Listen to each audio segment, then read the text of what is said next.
আসসালামু আলাইকুম বন্ধুরা, আমি রাকিব মাইক্রো সলিউশন 360 এর পক্ষ থেকে আপনাদেরকে আবারও স্বাগত জানাচ্ছি। আমি বর্তমানে যেখানে বসে আছি এটা হচ্ছে একটা ভাঙাড়ির দোকান। ভাই আমার সাথে আছে। ভাইয়ের গ্রামের বাড়ি উত্তরবঙ্গে। তো ভাই এই ব্যবসাটা করেন এবং আমি আজকে এই জায়গাটায় বসা বা ভাঙাড়ির দোকানে বসার একটা বিশেষ কারণ আছে, যেটা এখন পর্যন্ত আপনারা বুঝতে পারছেন না।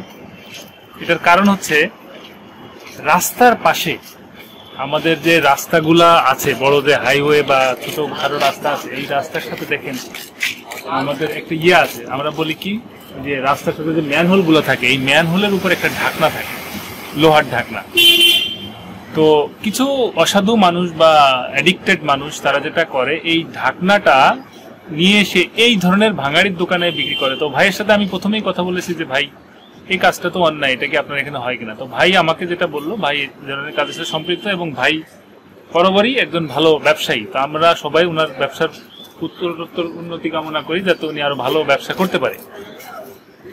তো আমার কথা হলো যে ওনার কাছে কিছু তথ্য আমি চাইলাম, যে তাহলে এটা কেনে কোথায়, ধরেন এখানে বেচা কিনা হয় না, বাট অন্য কোথাও কিন্তু হয়, তার মানে কেউ না কেউ এটা করে। তো গোড়ায় যদি হাত দেওয়া যায় তাহলে কিন্তু এই ওই অসাধু যারা আছে, যারা এডিক্টেড আছে, তারা কিন্তু আসলে তাদের ব্যবসাটাই বন্ধ হয়ে যাবে, মানে তারা বেচা কিনাই বন্ধ হয়ে যাবে। মানে কথা যেটা বলতে চাচ্ছি, যদি আপনি কেনা বন্ধ করে দেন তাহলে সে বেচতে পারবে না, তার মানে সেটা তো ঢাকনা মাথায় নিয়ে ঘোরার সুযোগ নাই। দ্যাটস ওয়াই আমি বিনীতভাবে অনুরোধ করবো, যারা ভাঙাড়ি ব্যবসা করেন, আপনি যেখানেই থাকেন না কেন, যদি কেউ আপনার কাছে ম্যানহোলের ঢাকনা নিয়ে যায়, আপনি কিনবেন না। এই একটা মেসেজ খুব জরুরি, আপনার সন্তান ওই ম্যানহোলের ভিতরে পড়ে মারা যেতে পারে।